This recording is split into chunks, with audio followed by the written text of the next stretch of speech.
Halo Sobat Adiaksa, kali ini aku ingin sharing-sharing pengalaman tentang SKB wawancara. Jadi di video-video sebelumnya, kalau kalian udah pada nonton, nah itu aku udah sedikit menyinggung tentang SKB ini.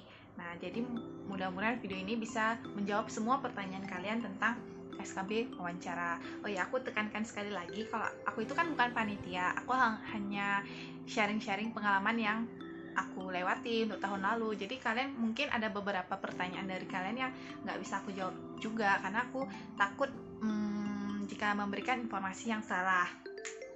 Tapi nggak ada salahnya kalau kalian emang mencari informasi para CPNS sebelumnya, karena itu bisa dijadikan sebagai referensi. Sebenarnya rangkaian tes seleksi SKB pada CPNS Kejaksaan itu banyak banget, seperti CAT, psikotes, kesehatan, lalu ada bela diri, mengemudi, komputer, dan terakhir ada wawancara. Seleksi SKB ini memiliki bobot penilaian 60%. Ini lebih besar dibandingkan dengan SKD yang hanya 40%. Jadi, buat kalian yang nilai SKD-nya mungkin rendah di awal, kalian bisa memanfaatkan kesempatan ini untuk meningkatkan nilai kalian, karena ini bisa mempengaruhi hasil akhir pada saat integrasi nilai SKD dan SKB di tahap akhir gitu. Jadi ini juga bisa mempengaruhi kelulusan seorang CPNS. Nah, kemudian wawancara itu sendiri juga memiliki bobot penilaian yang berbeda-beda untuk setiap formasi jabatannya. Untuk formasi jabatan jaksa, peranata komputer, auditor, pengelola data perkara dan putusan, peranata barang bukti, arsiparis, dan juga dari bidang kesehatan seperti dokter, apoteker, peranata lab, perawat, bidan, asisten apoteker, dan perawat gigi, nilai SKB adalah 25%. Ini lebih rendah dibandingkan dengan formasi pengawal tahanan dan pengemudi pengawal tahanan dengan rincian 40%. Jadi sebenarnya tes wawancara itu sangat mempengaruhi kelulusan bagi seorang CPNS. Banyak pewawancara yang sengaja memberikan beberapa pertanyaan itu untuk mengetahui atau mengetes kemampuan nalar seseorang. Biasanya pertanyaannya itu seputar kepribadian diri, kemudian bidang pekerjaan yang dilamar, etos kerja, juga tentang bagaimana seseorang menanggapi atau memecahkan suatu masalah. Jadi, di sini aku ingin memberikan beberapa tips dan trik yang bisa kalian persiapkan sebelum mengikuti tes seleksi SKB wawancara. Yang pertama adalah etika. Nah, etika di sini sangat diutamakan karena etika itu sendiri menggambarkan kepribadian diri seseorang. Aku ingat banget dulu ketika wawancara, kita kan dibagi menjadi beberapa kelompok, di mana satu kelompoknya itu terdiri dari 10 orang.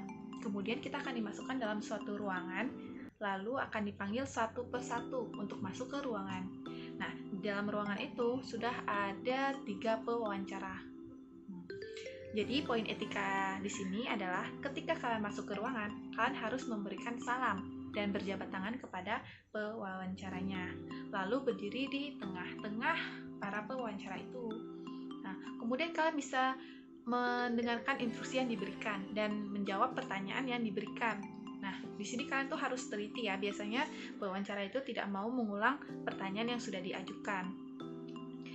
Kemudian ketika pewawancaranya itu bertanya, usahakan kalian memberikan kontak mata itu tidak hanya kepada si pewawancara yang bertanya, tapi kepada semuanya.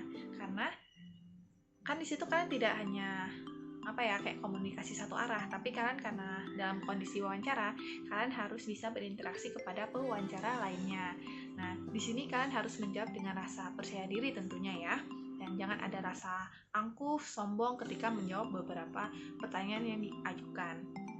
Biasanya di awal wawancara, instruksi pertama yang diberikan, kita disuruh memperkenalkan diri. Nah, di sini kalian bisa memperkenalkan diri sendiri dan juga formasi jabatan yang dilamar. Kalian jawab pertanyaan dengan singkat, padat, dan jelas, tidak usah putar-putar, tidak karuan. Karena sebenarnya data diri kita itu udah ada di tangan mereka, udah ada data biodata kita kan, gitu. Selanjutnya, kalian sudah harus mempelajari tentang kejaksaan. Di sini kan posisinya kalian sebagai pelamar kerja CPNS di kejaksaan kan. Nah, sudah semestinya nih kalian sudah mengetahui tentang sejarahnya, visi misi, doktrin, lagu Mars Adiaksa, ataupun jaksa agung yang memimpin yang terdahulu maupun yang saat ini. Jadi kalian sudah bisa membekali dan mencari-cari informasi tentang kejaksaan, baik itu di web resmi maupun di Instagram. Dari pengalaman aku pribadi sih sebenarnya tahun lalu itu aku tidak ditanya tentang kejaksaan. Mungkin karena basic aku dari kesehatan. Tapi kan tidak menutup kemungkinan kalau di tahun ini itu akan ditanya tentang kejaksaan. Karena dari pengalaman teman-teman yang dari pengawal tahanan, itu mereka kebanyakan itu ditanya tentang kejaksaan. Gitu sih. Jadi buat kalian baik itu yang dari formasi lain seperti auditor atau peranata barang bukti, itu juga harus mempersiapkan diri. Selanjutnya, kalian juga harus memahami tentang formasi jabatan yang dilamar. Nah, berdasarkan pengalaman aku tahun lalu, itu pertanyaan yang sering ditanya dibagi menjadi dua. Yang pertama tentang pengetahuan umum, dan yang kedua tentang bidang formasi jabatan yang kita lamar. Nah, kalau untuk pengetahuan umum sendiri, itu biasanya untuk mengetahui pengetahuan si peserta tentang Indonesia. Misalnya, bagaimana pengetahuan kamu tentang nasionalisme, tentang radikalisme, atau program-program yang ada di Indonesia, salah satunya Nawacita Presiden. Bisa juga tentang hari-hari besar nasional yang ada di Indonesia. Nah, ini sering ditanya seperti, coba sebutkan tanggal upacara yang sering diadakan di Indonesia. Nah, kita sebutkan, bisa aja hari kemerdekaan, hari Sumpah Pemuda. Nah, itu kalian udah bisa nih mulai sekarang. Kalau ada yang lupa, ngafalin lagi tanggal hari-hari besar yang ada di Indonesia. Kemudian juga tentang lagu-lagu nasional, itu tahun lalu itu ada beberapa peserta yang disuruh nyanyi seperti lagu Padamu Negeri, kemudian Indonesia Raya, lalu juga ada yang disuruh baca Pancasila. Nah, bisa juga tentang isu-isu terkini yang sedang terjadi di Indonesia atau di kejaksaan. Tuh, jadi kalian udah bisa nih menggali-gali informasi mulai dari sekarang atau mencari beberapa referensi lain yang sering keluar pada saat SKB wawancara. Selanjutnya, pertanyaan seputar bidang formasi jabatan yang dilamar. Nah, pada bagian ini sebenarnya kita nggak tahu pertanyaan yang keluar tuh gimana untuk tahun yang ini. Tapi kalian udah bisa mulai mencari-cari informasi tentang peraturan Permenpan RB, jabatan fungsional yang kalian lamar. Nah, biasanya pertanyaannya itu seputar pekerjaan yang akan kalian tempati. Jadi, nanti di bagian deskripsi aku akan kasih link. Nah, ketika kalian buka, itu ada bagian beberapa jabatan fungsional yang ada Permenpan RB-nya. Nah, kalian udah bisa download dan baca-baca. Di situ ada peraturan jabatan fungsional untuk jaksa, peranata komputer, auditor, kalaupun dari kesehatan juga ada dari Kemenkes ya. Ada dokter, apoteker, peranata lab, kemudian perawat, bidan, dan sebagainya. Jadi, kita udah harus bisa menguasai jabatan fungsional yang kita lamar. Nah, contohnya aja nih, pengawal tahanan. Biasanya pertanyaannya itu seputar SOP ketika melaksanakan pengawalan tahanan. Nah, bagaimana tindakan kita ketika mengawal tahanan atau solusi pemecahannya ketika terjadi suatu permasalahan. Nah, ini kalian udah harus bisa mencari contoh-contoh pertanyaan yang sering keluar.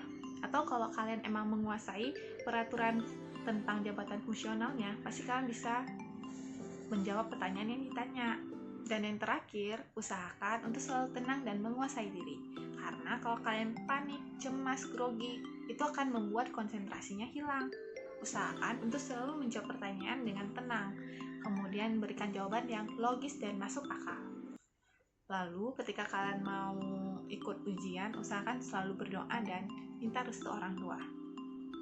Oke, good luck ya buat semua para pejuang CPNS. Semoga kalian bisa bergabung menjadi Sobat Adiaksa. Bye!